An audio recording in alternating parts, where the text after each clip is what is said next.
Okay, the value for the inductor. Okay, now we go for the value for the inductor. Right, the value for inductor. Okay, we have just now the value of the inductor can be calculated from the minimum value of inductor L min from the IL min equation. So there are another consideration or another way to find the minimum the value of inductor, where we used what we the delta IL equation. Sorry for that. Delta IL equation, which is 40% of the average inductor current. Okay, let me recap back. Okay, so first, with regards to the switching frequency, must be greater than 20 kilohertz, and it can go up to 1 megahertz. Okay, 20 kilohertz, remember, this is to avoid the audio noise, but normally we keep it the switching frequency around 50 kilohertz. Okay, the next one, with regards to the the value for your inductor. Okay, the value of your inductor, we will have two consideration. The first one is that you can calculate by using L min equation. Okay, where we set IL min equals to 0. Okay, the second from the previous slide is that we use the equation of your delta IL equation, whereby we assume delta IL will be equals of your 40% of your average inductor current. 40%, which means 0.4 multiplied by your IL average equation. So these are the two way for you to calculate the value of your inductor. These two by using these two methods, you will get different value of inductor, but it's not wrong, both are correct. It's just that using the first or the second criteria, you will have a trade-off, what we call in terms of the losses, and also in terms of the what we call the value for the IL min and IL max, value of your IL min and your IL max. Okay. Alright, the IL min equation, if let's say that we recall back, your IL min will be equals to 1 minus T multiplied by R over 2 multiplied by 2 switching frequency. For delta IL, you will have two sets of equation that you can use either one, no problem. Okay, V naught over L multiplied by 1 minus T times T, or you can use Vs minus V naught over L multiplied by dt. Okay, so you need to rearrange a little bit. So this delta IL, first you need to find delta IL. In order to find delta IL, you need to find your average inductor current first. Okay, once you find your average inductor current, which is, it will be equals to so your delta IL will be equals to 0.4 of your average inductor current. Okay, then you'll be able to find your value of your L. So let's say we rearrange this equation. So your L will be equals to Vs minus V naught over delta IL multiplied by dt, or if you use the other equation, so V naught multiplied by 1 minus T times T over delta IL. T here, remember, is 1 over your switching frequency. Okay, right. So, and then you need to take into account in order to do the design or to select the parameter, the value of your DC to DC converter. So what are the losses that be contributed with regards to the switching losses? This is affected by the selection of your switching frequency. So with higher switching losses, it will produce higher heat, and then by higher heat it will degrade or reduce the efficiency of your converter. Right. And then the final one with regards to the value of your capacitor. Okay, for the buck converter, the value of the capacitor, the capacitor does not have any function in determining the boundary between CCM or DCM. Only inductor does that function. Okay, the function of capacitor, okay, like the one I explained previously, is to reduce ripple of your output voltage. Okay, so to make it clean. Alright. The higher the value of your capacitor, the better, the cleaner the output waveform will be. However, remember, with higher capacitor, it also will introduce some losses to your circuit. So once you have losses in your circuit, it will affect your efficiency. Alright, okay. We go to the next slide. Okay, there is an example of buck converter. Okay, so from this example over here, you need to find the duty cycle, the value of inductor, okay, and the value of the capacitor. Okay, read on the value of inductor. The value of inductor to limit the peak inductor current to 6.25 ampere. Okay, what does it mean by peak inductor current? Which means that peak is, the highest one, which is your IL. Max is 6.25 amp. Alright. Okay, and then the value of your output voltage ripple here is actually your delta V0 over V0 is equals to 0.5%. Okay, now let us try on this example over here. Okay, so first, right, so we need to find the duty ratio. So find duty ratio V0 over Vs, okay, which will be equals to 25 over 50. Okay, then you will get, okay, your duty cycle is 0.5. Okay, so you already answered the first question. Okay, now you need to find the value of inductor that limit your peak inductor current to 6.25 ampere.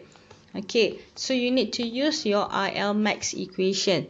So your IL max equation here will be equals to V0 over R plus V0, okay, 1 minus T over 2, L is here, sorry, okay, alright, so your equals to 6.25. okay, so we need to find, okay, what are the unknown parameter in this equation over here. Okay, V0 is given in the question. Duty cycle, we already got it, which is 0.5. Switching frequency is given in the question. The value of L we don't know yet. That is what we need to find, and we need the value of R also unknown. Okay, then you need to refer back to the question. Okay, from the question it gives you the output power of 125 watt. So you can use that information in order to find the value of your inductor by using the power equation. So P0 will be equals to V0 over R. So R will be equals to V naught squared over P naught. So V naught squared, we have 25 volt to the power of 2 over our output power is 125. Then you will get your value of your inductor, value of your resistor R is 5 ohm. Okay, so you can substitute that inside your IL max equation. So your IL max, okay, equals to 6.25 equals to 25 over 5 plus 25 1 minus 0.5. Okay, 2 multiplied by L multiplied by 100 K. K is 10 to the power of 3. Right? Okay, so 6.25, you bring this what we call 25 over 5, you will get 5, right?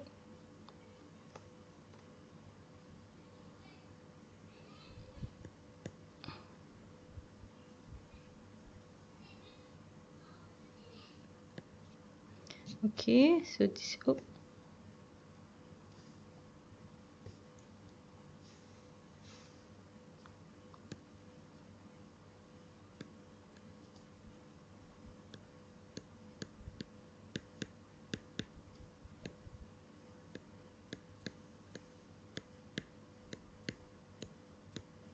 alright,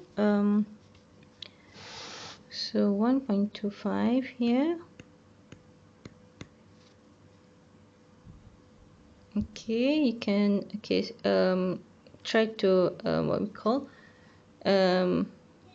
solve the equation here. So 25 minus 0.5 multiplied by 0.5, 200 K multiplied by L.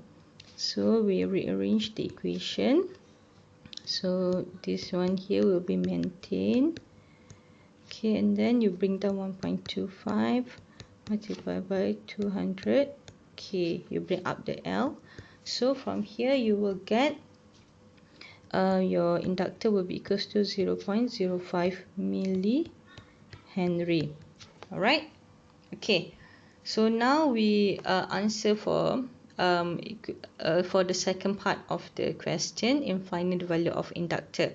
So now we proceed the last part, which is finding the value of your capacitor. So from the equation, capacitor will be equals to 1 minus D 8 multiplied by L multiplied by the output voltage ripple multiplied by switching frequency to the power of 2. Okay, so 1 minus 0.5. Okay, the L that we got just now, which is 0.05 millihenry. Okay, the output voltage ripple that been given is how many percent? Okay, it's 0.5%, which is 0.005. Okay, so 0.05 multiplied by our switching frequencies 100K. Okay, and solve that, you'll be able to get your value of your capacitor will be equals to 2.5 microfarad. Okay, right. So I hope that you'll be able to follow the step in finding the value of your duty cycle, value of inductor, and also value of your capacitor. Alright, so we proceed. Okay, for example number 2 and number 3, I will discuss this during the our live session later. Okay, so give a try on these two examples and we can discuss on the answer later on. Yeah, okay. So now I need to proceed with the second mode of operation for buck converter, which is on discontinuous conduction mode, or what we call as DCM. Okay, for the DCM,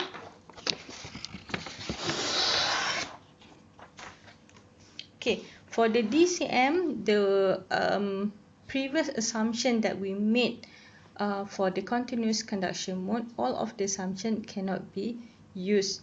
One of it is in CCM we assume that your inductor current is always continuous. So in this DCM, obviously the current will be discontinuous for certain period of time. So that assumption is not valid.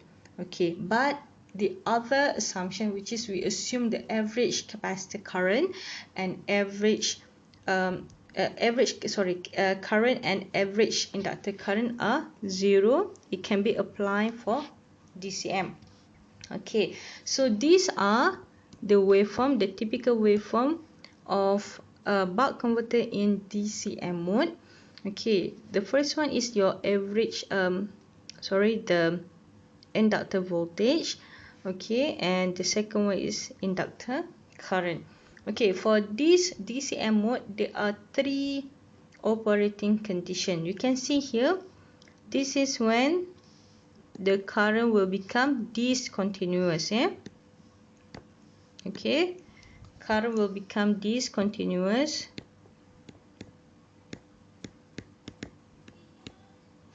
Alright. Okay, so similar to the one that we did in CCM, we need to proceed with the analysis in finding the duty cycle, in finding the output voltage, as well as the rest of the parameter. Okay, so from here you can see that in the yellow box over here, okay, these are the equation with regards to DCM. Okay, from the first box over here, which is your Vs minus V0 multiplied by dt minus V0 d1t. Okay, from this, from the previous slide, this is actually the derivation in finding the value for the duty cycle in DCM. So from this, what we call the IL waveform here, we have 3 regions of operation. The first region here, this one here, is when the switch is on, the diode become reverse bias. The second region over here is when the switch is off, but the diode become forward bias. And the last one, the third region over here, is when both the switch and the diode are off. Alright, so we get 0 or discontinuous current. Alright, okay, so we go for the first what we call the first mode over here. This is the duration of time. Delta t will be equals to dt. Okay, and then from this delta t here, it will be similar to the one that we did in CCM, where your delta IL over delta t will be equals to Vs minus V0 over L. Alright, and then we know that our delta t here will be equals to dt. Alright, so you will get your delta IL will be equals to Vs minus V0 over L multiplied by dt. For the second region here, okay, the second region here is when your switch is off. Your delta t will be equals to d1t. Why is that? Why is that the duration is d1t? Because the one switching time here start from 0 here until this region over here, which is it included this 3 region over here. That's why your delta t for when your switch is off, your diode become forward bias, will be equals to d1t. Okay, so we replace your delta t by d1t, and then you will get your delta IL for the second mode will be equals to minus or negative V0 over L multiplied by d1t. Okay, so we have these 2 equation of delta IL. Alright, so we know that by using the KCL, the summation of all current will be equals to 0. So delta IL, when switch is on and when switch is off, we add it together equals to 0. So we come to this point over here. And then we cancel out the similar terms, which is T over L. So and then we expand the equation. And then we rearrange the similar terms, and finally you will be able to get the equation for your for the duty cycle in DCM will be equals to V0 over Vs equals to D over D1 plus D. Okay, so our next task is we need to find the value of our D1 over here, because this will be the unknown. So we need to find what is D1. So in order to find D1, again, look back on this waveform over here. You can see that during DCM, your IL minimum inductor current will be equals to 0. So your current will start at 0 and it will rise until the peak value, which is equals to your IL max, and then it will go down back to 0 and continue become discontinuous.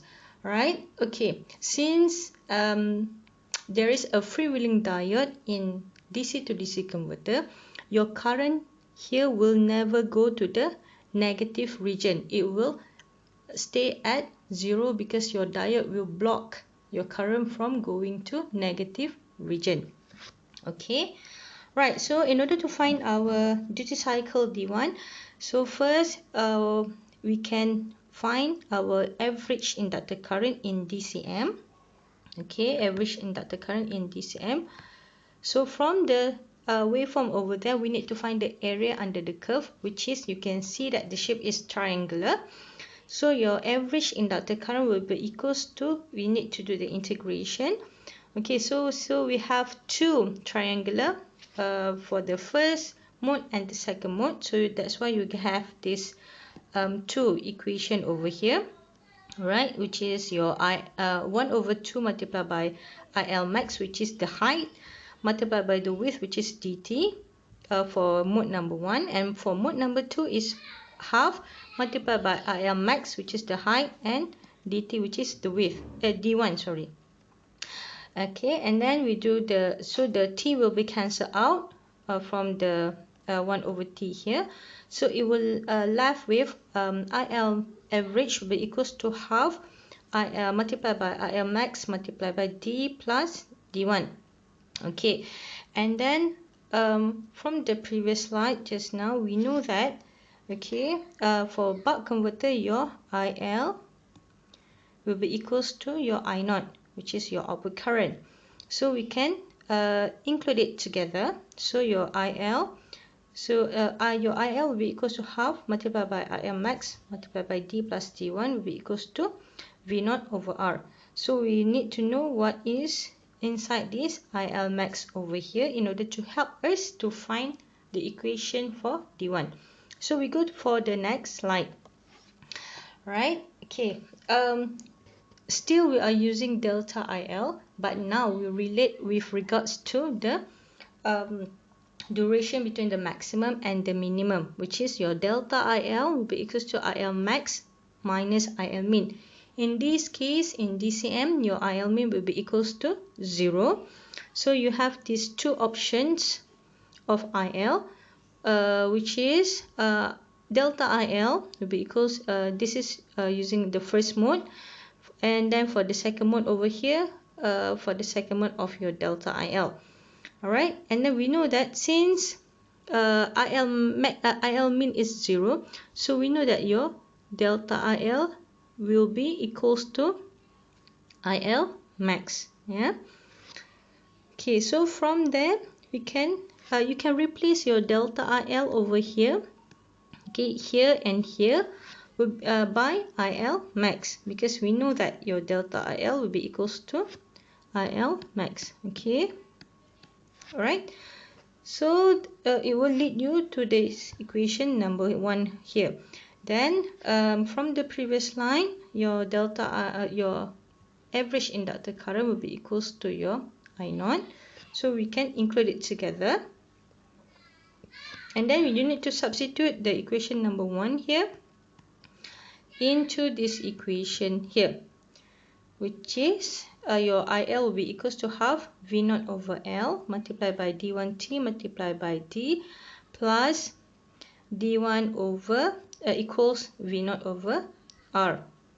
So if let's say that you can see roughly from here, from this equation here, when we multiply this together, here you will get D1 squared. Right, D1 multiply D1T multiplied by D1, you get D1 squared. So once you get D1 to the power of 2, you need to solve this equation using quadratic equation. Okay, so this quadratic equation, which is, if you still remember during your engineering math, okay, which is minus b plus minus square root b squared minus 4ac over 2a. So you need to identify which one is b, which one is a, which one is c. So once you use this equation, now you'll be able to find the value for your d1. So there will be two sets of value of d1 using this quadratic equation. Okay, alright. Okay, so this is the more what we call better illustration in terms of equation for your D1 here. Okay, this is when you solve using quadratic equation, you will get this what we call this equation over here, which is your D1 will be equals to minus D, which is in this case is your B. Okay, b squared minus plus this one here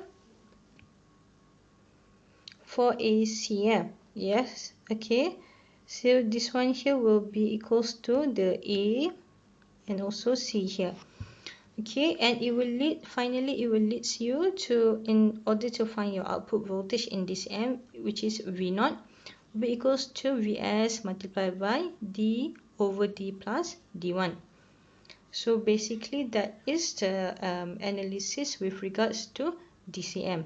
Okay, for DCM, if let's say that you need to know the value for the inductor, okay, whenever your L is less than your L min, this will lead you to DCM.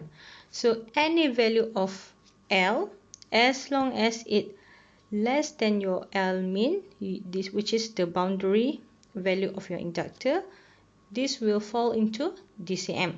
Okay, alright, so that is basically the derivation and also some analysis with regards to CCM and DCM for buck converter. So this is some conclusion on buck converter.